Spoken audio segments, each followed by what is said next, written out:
Howdy. So, for Hugh's project, we are doing two things: volume automation and panning automation. Panoramica, right? So, panning is when you click the fader, this thing right here. Let me know if you don't have this set up correctly. And then you move your sound to the left or to the right or to the back, left, back, rear, right speaker, right? The center. So that's panning. But first, before we pan, we need to use volume automation. We need to get our levels, right? It's very important that we pay attention to the levels, right? That's like Hugh's been telling us. This is too loud. This is clipping. It's going over zero, or it's hitting zero. Sometimes that's okay, but we don't want that all the time. And I know you can't hear that, but that's okay. So to change the volume on the track, we go here and we press volume, or you go back to your waveform, volume. Another way you can change this is hold the Option key and then the minus key, and you press minus, it goes back and forth.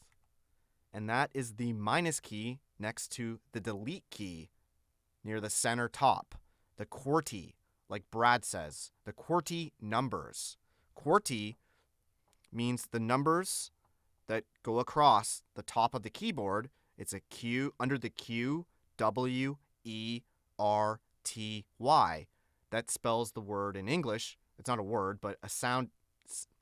QWERTY. You'd be QWERTY, right? So the QWERTY keys are the numbers above the Q, W, E, R, T, Y. When Brad says QWERTY 1, he means that 1 above the Q, 1 above the Q. QWERTY 2 is 2 above the W. QWERTY 3 would be 3 above the E key, etc. So Option minus, you can change all the tracks to volume automation or back. It's pretty much the easiest way to do it. So now remember, our levels were too loud, right? Look, that's bad. We don't want that. So as an example, I'm going to show you quickly how we can lower the volume. So this is just one way. You can use the pen too. So this pen up here, you can go like this, and the volume would go to this.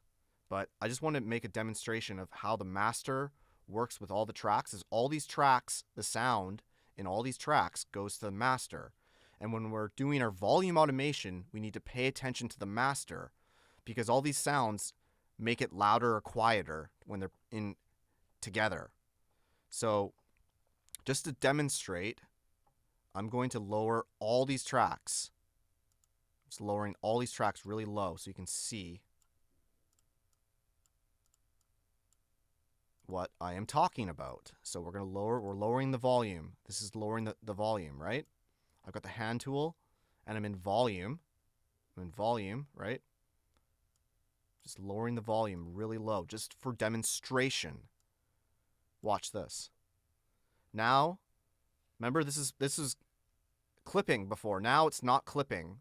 So when you're doing your volume automation, you need to pay attention to your master. Watch. Now I'm going to put it back. Remember, I'm going to put Command Z. I'm putting these all back by pressing Command Z. So I'm putting the volume all back. Watch. Remember this one right here? Well, clipping. It's clipping now. But watch, when you have this low, watch, it's still going to clip here, right? So pay attention to your master. Now we need to control all of these, and you might want to do something like this. Something around those lines. So if you have any further questions, let me know about volume.